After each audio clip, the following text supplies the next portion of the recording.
Hello everyone, this is Defense Politics Asia and this is the conclusions. So we yet another chilling, not chilling session sounds wrong, chill session no, of the situation in Ukraine.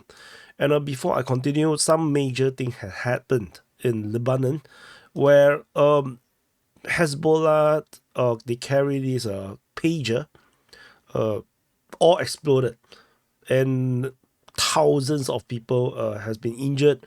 The latest number is around 2,000 over, and I have done a short update on this over on the DPA News channel. So do check it out. Just search DPA News or DPA-News. You'll be able to find the latest. If not, you just go to DPA Telegram or Twitter. You probably will see it as well. So do check it out. I will put the link at the end of this video as well. So and if you're interested in things outside of Ukraine war, do press subscribe to the channel. So and the past day was very eventful. A lot of frontline changes and several very important ones, like the frontline changes over in Vodiane, where the Russian forces was consolidating the positions in Vodiane. So there are also others. This mapping right now is the latest one. The latest mapping is only lacking the Russian Defense Ministry's report. As you can see, the Russian forces continue to solidify their positions over in the Donetsk front. There is others very major ones like the Russians most likely capture of Zeleny Perche. This is most likely already captured. There is some other frontline changes that is major. Example, this one over in the South Bakhmut front, where the Russian forces has basically went very, very far, more than 5 kilometers westward towards Stuposhki. So this I already mentioned before. I just want to go through some of these major developments. And of course, over at Pischani, the Russian forces is now just merely 2 kilometers away from the settlement of Krylyakivka, where they have this major crossing with Senkove. So this is actually a very, very major development. And of course, this massive frontline change over at Nevsky, which means that the Russians are just on the doorstep. Next jump is going to be attacking Nevsky itself, which starts the battle of Nevsky.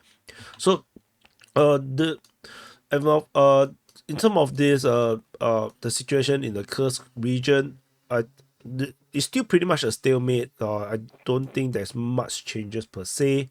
The Ukrainians do try to do, as mentioned, they are doing the same thing. They are trying to attack with this diversion into the rear positions of the Russians in the Grushkovo region. However, the Russians are continuing their counteroffensive over the western flank. And generally, not much changes per se. There are some slight frontline changes, for example, over at Spinoye. And then, there is some new updates where the Ukrainians are geolocated further deeper into the countryside, but there is no real very, very significant strategic change, generally speaking. So Kursk currently is still back into the stalemate. So this Russian counteroffensive have an initial punch, but after that it just fizzles out. So yeah, this is what it is. And so I want to talk more about the Oskil fronts. So what is the Oskil fronts? There's a river here. This is the Oskil river. So I can put it into a different mapping. You can see the Oskil river much clearly here. You can see this river here. This is the Oskil river. It leads all the way down to Oskil. So so at this so the front lines around here. So this is the Kupiansk front, the Pischani front, the Sviatove front. It actually is bigger, Sviatove front, and then further south, this is Kremlina front. So the Oskil front is these 3 fronts combined, and it's pretty, it's starting to look pretty bad for the Ukrainians currently. The situation, but particularly over in the Pischani region, the Russian forces is now attacking very fiercely in this area here. particularly towards Kryakivka and Zenkove. As mentioned just now, the Ukrainians have a major crossing around here, and this is a massive problem for the Ukrainians as the Russians are getting really, really close. The Russians are also pushing a lot towards Lozova. They are pushing Stemakivka and the position south of this position. So yeah, and also Andrievka, Vishneve was the last report. So these are the major things that is developing around this area, and the Ukrainians seems to be slowly losing grounds around here, and with the settlements merely just 2 kilometers away from the front line, the crossing is now in severe threat. Is really really threatened right now. So this is a very significant, and also the rest of the Oskil front is also starting to feel like a bit more weaker. Russian forces continuing to push in this area in the Sverdoklyubove, Veshcheskina, Lyubivka, Krakivka, Makievka. So this area here, the Russians keep pushing. There's no major frontline changes being reported, but they are pushing very hard over here. And they are somehow making breakthroughs, particularly as mentioned just now in the Nevsky region, where the Russian forces are making some progress around here. You probably can't see, this is clearer. So this may mean that the Russians is going to reach Nevsky directly inside and cause a Makievka situation where the Russians would start to take parts of it. And however, Nevsky is entirely on the eastern bank of the Zerabets River, so there's a high chance that the Russians could take the entire thing. The bridge over here is allegedly destroyed by a Russian missile strike previously, but of course it could always be repaired. So we're not sure, but if the Russians take this place, then we're going to have the consolidation of a front line along the Zerabets River, and that's going to be bad. And the Russians can then attack southward from Nevsky, and that will cause the Ukrainians will have to defend on two fronts. It's going to be much more difficult to defend. But tentatively, I don't think the Russians is going to push all the way towards Oskil from here.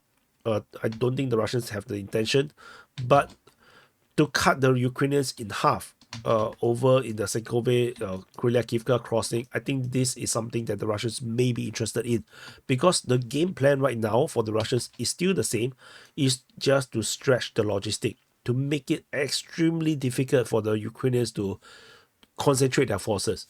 They have to spread out their forces, and which is why the Kursk offensive is pretty depressing, I think, for the pro-Ukrainian side, particularly for those that are really understood the tactics and strategies that is being deployed on both sides.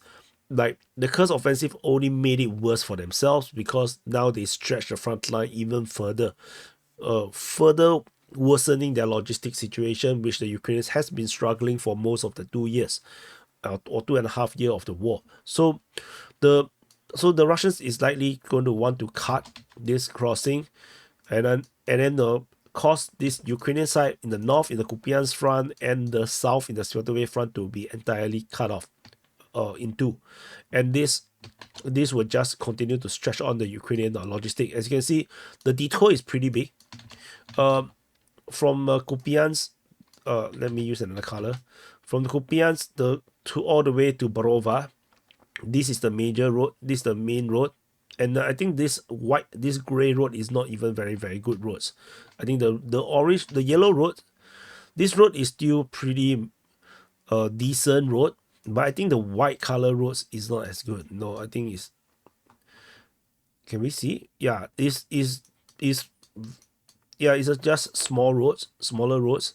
Yeah, I think the bigger roads is the yellow one, the main highway roads. So it would create more problems. So I think Zenkove. So why this matters? Because from Kupiansk, Ukrainian forces currently can go through Zenkove, Kryakivka, and then go to Borova and spread out any of resupplies, and they also can use the alternate road in the smaller roads to do the same thing, and they can actually support each other north and south to move forces around. But once this crossing is gone, then things all have to go one big round. They all have to go one big round, and it's going to be a massive logistic headache for the Ukrainians. So, and the Russians are extremely difficult to push out. Like if you look at the situation in the Kharkiv front, the Ukrainians have been struggling so hard to push out the Russians, but they can't. They just didn't manage to push out the Russians. So losing grounds to the Russians is a massive, massive problem, because once they lose the ground, they usually don't get it back. Usually, and that is a big, big problem.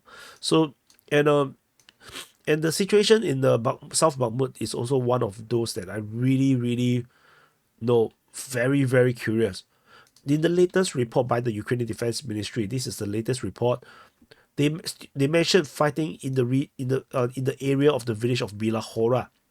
Bilahora is over here, and our front line currently on the map is this far away. So this is bizarre. There's a high chance that the Russians indeed have taken all of the canal, and this is the first sign of that possibility. So which is why just like the previous, there was a geolocation of Russian forces. There's a few Russian soldiers getting killed over, near the canal. That could also be a signal that the Russians actually is in the region. They might actually already have taken the entire of the canal. That could be the case.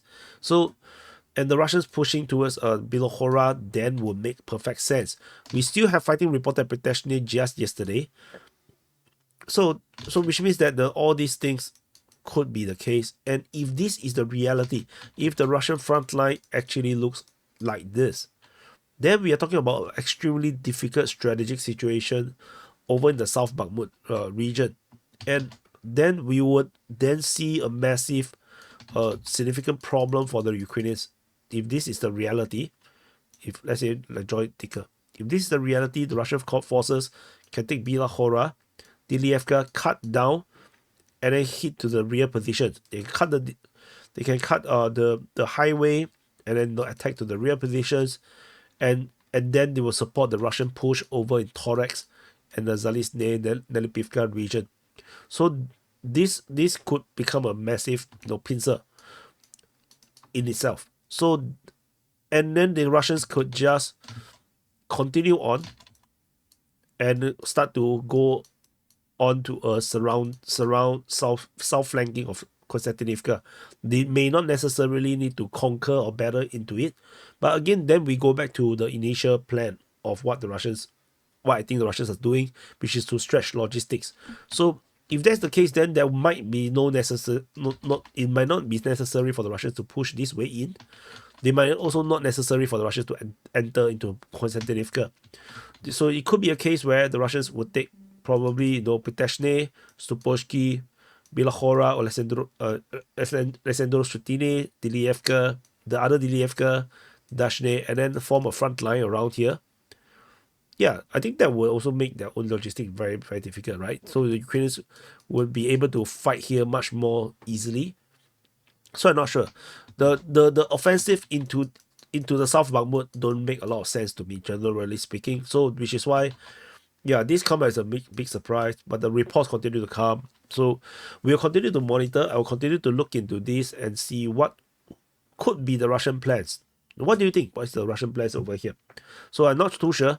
So I don't. Anyway, that's it. We'll talk more about the other stuff in the future reports, in the future conclusions on the SIP-RAP, and the frontline changes report will be probably, maybe another 8 hours, 6 hours from now. Anyway, 6, 7 to 8 hours from now. So anyway, thank you for watching. Just some chill time with you guys, very relaxing, not so stressed. And I'll see you guys in the next update.